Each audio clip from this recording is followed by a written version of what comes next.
Mesdames et messieurs des membres du jury, bonjour. Je vous remercie de votre présence aujourd'hui. J'ai effectué mes 6 mois de stage au sein de l'hôpital privé du Val-d'Hier. Je me présente donc Sabrina Demetrius. Je suis âgée de 27 ans. Je suis mère d'un petit garçon de 5 ans et demi et je vis à Corbeil-Essonnes dans le 91. Donc, mon premier métier a été la coiffure. J'ai exercé ce métier pendant 6 ans, mais j'ai dû cesser toute activité parce que j'ai développé des allergies aux produits chimiques. Donc, je me suis retrouvée en reconversion. Et comme je ne savais pas vraiment ce que je voulais faire, je me suis réorientée, je suis retournée à l'école, d'où j'ai obtenu mon baccalauréat dans le commerce. Pourquoi le commerce? Parce que pour moi, c'est une branche qui est ouverte vers d'autres. Voilà. Donc, suite à cela, j'ai travaillé à Groupe Digital en Guadeloupe. J'ai décroché un contrat en CDD. Et entre-temps, je suis partie de là-bas pour venir ici pour rejoindre le père de mon fils qui était déjà parti 1 an pour des raisons professionnelles. Donc, arrivée ici, j'étais encore en pleine reconversion. Et j'ai rencontré une amie de longue date qui était elle-même secrétaire médicale, qui m'a expliqué un petit peu en quoi consistait le métier. Et ça m'a vraiment, ça m'a plu, ça m'a séduit. Le métier de secrétaire médicale m'a séduit. Donc j'ai fait mes recherches et je suis tombée sur Aurélie, sur le centre de formation Avis, et qui m'a accueillie à bras ouverts. Donc je vais vous présenter un petit peu, donc pour commencer, la structure, donc l'hôpital privé du Val-d'Hier, qui se trouve au 31 rue de l'Abbaye à Hyères. Ensuite, les tâches que j'y ai effectuées, les difficultés que j'ai rencontrées et leurs solutions. Et pour terminer, le bilan final, donc tout ce que j'ai acquis durant ces 6 mois de formation, que ce soit en entreprise ou au centre de formation. Donc, présentation de la structure. L'hôpital a été fondé en 1969, donc elle était composée de 100 lits d'hospitalisation. Elle était considérée plus comme un établissement de moyens de séjour. Ensuite, et elle était placée en catégorie E, donc en 1969. Ensuite, après quelques restructurations et la création de consultations spécifiques, elle fut placée en 1981 en catégorie C et l'année d'après en catégorie A, donc en 1982. Donc aujourd'hui, elle compte à peu près 153 lits d'hospitalisation et offre des soins multiples aux patients. Donc l'organigramme, le directeur, M. Zanibelato Franck, il a été remplacé récemment par Mme Bessal. Donc au-dessus, j'ai ma référente en secrétariat, donc Mme Genot, ici présente. Les spécialistes, donc les médecins du pôle pluridisciplinaire. Donc ici, nous avons donc plusieurs services, donc cardiologie, urologie, anesthésie, et chacun de ces services contient sa propre secrétaire. Et moi, je me trouvais au pôle polyvalence avec mes autres collègues d'Avis et on assurait la prise en charge des patients avant leur consultation avec les spécialistes. Donc, je vais vous présenter un petit peu en globalité les médecins qui se trouvaient au pôle polyvalence. Donc, on avait un chirurgien thoracique et vasculaire, donc le docteur Califé, un proctologue, le docteur Alatoré, 5 chirurgiens orthopédiques, donc docteur Kanso, docteur Aboufara, docteur Kunz, docteur Seng, un rhumatologue, donc docteur Lenoble, 2 gastroentérologues, docteur Mala, docteur Abadia, un neurologue, docteur Agnus, 3 pneumologues, docteur Antoun, docteur Morin et docteur Cheproun, un néphrologue, docteur Deglis, 3 anesthésistes, donc docteur Benisti, docteur Gage et docteur Kenmonier, 3 cardiologues, docteur Janté, docteur Pérez et docteur Dartus, et pour terminer, 2 urologues, docteur Notarantonio et docteur Nardini. Donc on assure un petit peu pour tous ces médecins. Voilà. Donc, l'hôpital privé, donc je vais vous présenter les différents services de l'hôpital. Donc, le service des consultations où je me trouvais, voilà. Les urgences, ouvertes 24 heures sur 24, le service de la médecine, la réanimation et la chimiothérapie ambulatoire qui se trouvait dans le bâtiment derrière, donc au Moulin. C'est un bâtiment qui est associé avec l'établissement, mais c'est un autre bâtiment qui se trouve juste derrière. Et les services associés, donc l'imagerie, donc la radio, le scanner, la kinésithérapie et le laboratoire. Ensuite, voilà une petite carte de la localisation de l'établissement. Donc, pour y accéder en RER, il faut prendre le D, s'arrêter à Hier. En bus, il faut prendre le Strave F4 direction Grosbois. Et moi, je m'orientais à mon travail tous les jours. Donc, en voiture, ça me prenait à peu près 25 minutes de trajet. Et je prenais la N104 et la D33. Donc voilà un petit aperçu de la semaine, en fait, les plannings. Donc Madame Junot nous donnait nos plannings tous les mois. Donc soit on faisait 8h, 16h ou encore 12h30, 20h la plupart du temps. On travaillait très rarement le samedi, c'était vraiment un samedi sur, on va dire, 4. Et si on travaillait le samedi, c'était de 8h à 13h. Au niveau de mes tâches, donc l'ouverture, il fallait se présenter à 8h pour l'ouverture. Première chose, allumer le poste, ouvrir les logiciels Mediboard et Doctolib avec lesquels on travaillait. Il fallait aussi consulter les mails. Ensuite, ouvrir le Cardex pour y récupérer les trousseaux de clés. Et pour aérer aussi parce que c'est là où se trouvaient tous les dossiers des patients, la plupart. Ouvrir la porte d'entrée, les bureaux des médecins, allumer l'imprimante et voilà, en gros c'était ça.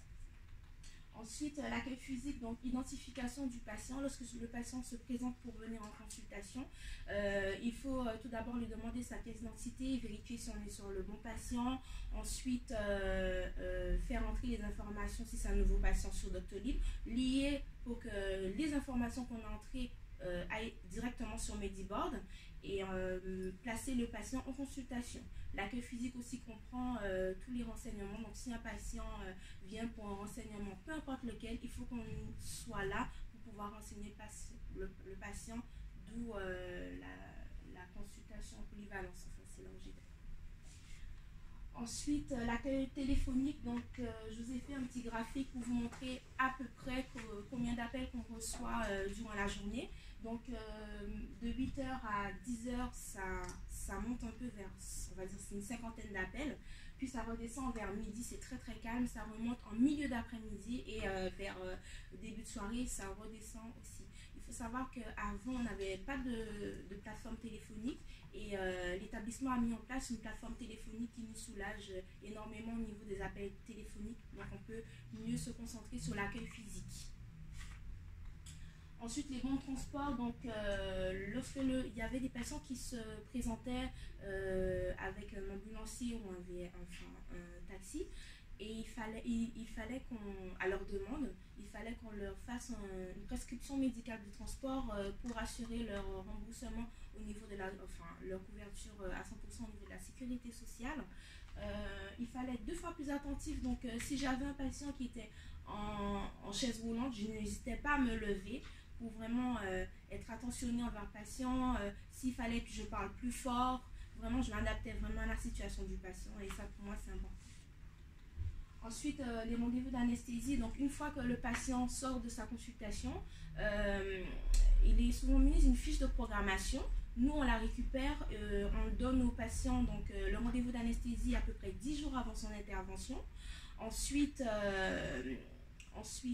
il faut lui donner, déjà savoir si c'est une hospitalisation ou en ambulatoire, lui donner un dossier d'admission qu'on pré-remplit et qu'on lui dit de venir avec complet le jour du rendez-vous anesthésiste et de remettre juste après au service des admissions pour préparer son admission avant son intervention. Ensuite, on annule les interventions. Donc, pour la créer, il faut aller sur Mediboard, non Doctolib. C'est que sur Mediboard qu'on crée les interventions. Entrer les informations qui se trouvent sur la fiche de programmation. Ensuite, scanner la fiche de programmation et le consentement éclairé signé par le patient. Et ensuite, il faut joindre ces deux feuilles, le placer dans la banette de Catherine qui s'avère être la secrétaire en hospitalisation pour qu'elle puisse commencer à préparer, appeler le chef de bloc, etc. pour préparer l'intervention.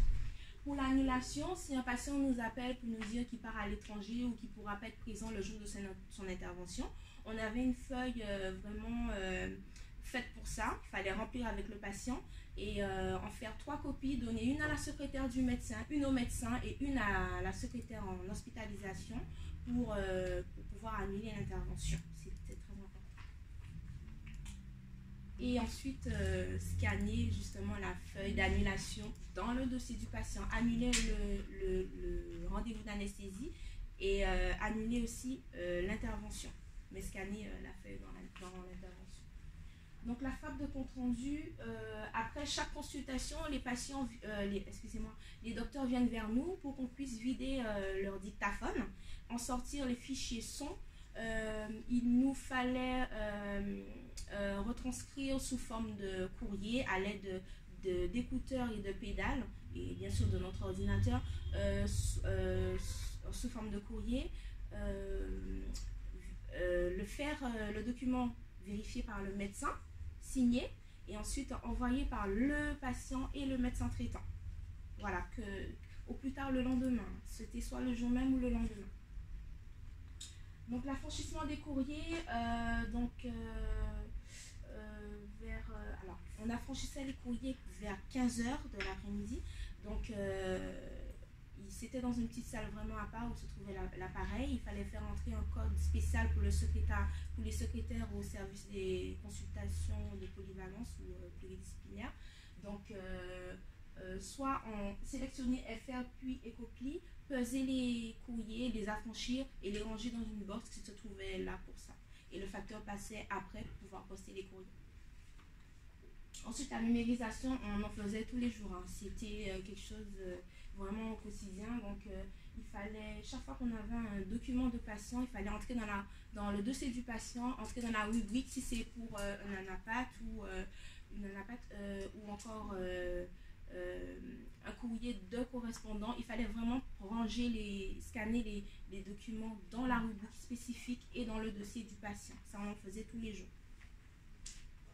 Ensuite, la distribution du courrier. Donc, une fois que les courriers sont arrivés, ils arrivent la plupart du temps en fin de matinée. Il faut redistribuer les courriers dans la boîte aux lettres des médecins et aussi dans les services appropriés. Très important. Ensuite, les feuilles de soins. Donc, nous, personnellement, on n'avait pas de lecteur de carte vitale au niveau du service des consultations de polyvalence. C'est les médecins qui avaient leur lecteur de carte vitale, mais il arrivait parfois que les patients se présentent avec une feuille de soins. Si les deux cases du bas de la feuille de soins sont cochées, ça veut dire que le patient il est remboursé à 100% par la sécurité sociale. Il nous fallait joindre son attestation avec la feuille de soins et l'envoyer à la caisse de rattachement du patient. Et si les cases n'étaient pas cochées, il fallait donc faire payer le patient soit en chèque ou en espèces et ensuite remettre l'enveloppe au médecin. Donc la fermeture, donc il fallait entrer les cotations, donc je ne vous l'ai pas dit, mais à l'ouverture, chaque médecin passe pour récupérer une liste des patients qu'il va recevoir dans la journée. À côté, il inscrit comment le patient il a payé. Et à ce moment-là, à la fin, il nous remet cette liste justement où on va faire entrer les cotations de chaque patient dans le logiciel Mediboard. Voilà. Donc, il faut vider les dictaphones donc, pour faire les comptes rendus, ranger la boîte aux lettres donc, dans un placard approprié, fermer donc, les bureaux, la porte d'entrée, vérifier s'il n'y a pas de documents importants qui traînent. Ça, c'est très important pour la confidentialité de nos patients. Et éteindre les ordinateurs et la lumière, bien sûr. Donc, mes difficultés rencontrées, au début, je vous avoue que ça a été difficile pour moi d'évaluer le degré d'urgence des patients parce que je suis quelqu'un qui de nature panique assez vite et quand un patient vient me dire oui mais je suis habituée, il me faut voir le docteur, ça va pas bien, je vais tomber, je paniquais en même temps que le patient et je tremblais limite, je dérangeais les docteurs tout le temps, mes secrétaires attitrés aussi, je les dérangeais tout le temps et là j'ai appris à évaluer, à rassurer le patient et à lui dire, à l'orienter aussi, voilà. Donc gérer les appels, donc il m'arrivait parfois de rester seule au niveau de l'accueil en attendant que ma collègue arrive. Donc il fallait que je gère 2 téléphones en même temps. C'était pas facile, mais je me suis munie de mon bloc de notes où je notais au fur et à mesure ce que voulait le patient et je me renseignais après. S'il fallait, je le rappelais. Donc j'ai appris à m'organiser, même il y avait une feuille de message vraiment qui était faite pour ça. Je prenais le message et puis je remettais au médecin. Les comptes rendus donc très lentes, très lentes. Il m'arrivait de faire 2 comptes rendus en une matinée. Voilà, donc ça a été très difficile pour moi. Là, grâce au cours d'Avlis, je me suis familiarisée avec mon clavier. Il y a des touches que j'ai découvertes que je ne connaissais pas et je ne vais pas dire que je tape très vite, que je suis experte en la matière, non, c'est pas vrai, mais je me sens beaucoup plus à l'aise lorsque je dois taper quelque chose, je sais où je dois orienter mes doigts. Donc voilà. Donc mon bilan final, j'ai développé plus d'autonomie. Au début, j'étais vraiment, on va dire, collée aux secrétaires attitrés tout le temps à leur demander est-ce que je dois faire ci, est-ce que je dois faire ça, je sais pas comment faire, nanana. Et là j'ai vraiment développé une autonomie, donc j'arrive à mieux répondre à mes propres questions et à même, il arrive même parfois que ce sont mes collègues qui viennent me demander des renseignements auxquels j'arrive à y répondre. Donc ça c'est acquis pour moi. Alors, la rigueur, donc, comme je disais, grâce à mon bloc-notes, j'arrive à mieux m'organiser dans ce que je dois faire durant la journée. J'ai développé beaucoup plus d'organisation parce qu'au début, je fonctionnais avec des post-it. C'est la chose à ne pas faire du tout parce qu'une post-it par là, un post-it par là, un post-it par là, au final, on ne s'y retrouve plus. Donc là, j'ai vraiment appris à m'organiser autrement. Ensuite, la patience. Il m'arrivait au début d'interrompre le patient. C'est quelque chose qu'il ne faut pas faire. J'ai découvert ça au centre de formation Avlis avec les cours de communication. Donc, la formatrice nous a expliqué qu'il ne fallait jamais interrompre un patient ou bien même quelqu'un qui est en train de parler. Il fallait vraiment attendre que la personne finisse de parler. Donc, j'ai développé ça, la patience que j'ai développée. Voilà, donc je tiens tout d'abord à remercier ma tutrice, Madame Genot. Déjà, je vous remercie d'être venue ici, c'est beaucoup pour moi. Je pense qu'en fait, vous faites partie des personnes qui a vraiment changé le cours de ma vie, de mon histoire. Et en fait, je pense que vous ne le savez pas, mais sachant que toute ma famille est en Guadeloupe, j'avais pas beaucoup de personnes sur qui m'appuyer et inconsciemment, vous avez été mon appui pendant tout le temps que j'ai passé ici durant ces 6 mois de formation et je vous remercie infiniment. Je pense que j'aurais pas assez de merci pour vous donner. Ensuite, je remercie le centre de formation Avlis. Merci pour tout ce que vous avez fait pour moi. Je pense que vous ne vous rendez pas compte à quel point ma vie elle a changé.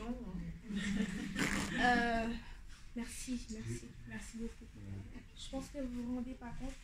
Je sors de la coiffure, c'est un domaine qui n'a rien à voir avec le secrétariat médical. Je me suis battue tous les jours pour essayer d'arriver là où j'en suis. Je suis fière de moi. Même si aujourd'hui je n'ai pas mon diplôme, je suis quelqu'un d'autre et c'est grâce à vous tous ici et je vous remercie infiniment. Merci Madame Genot.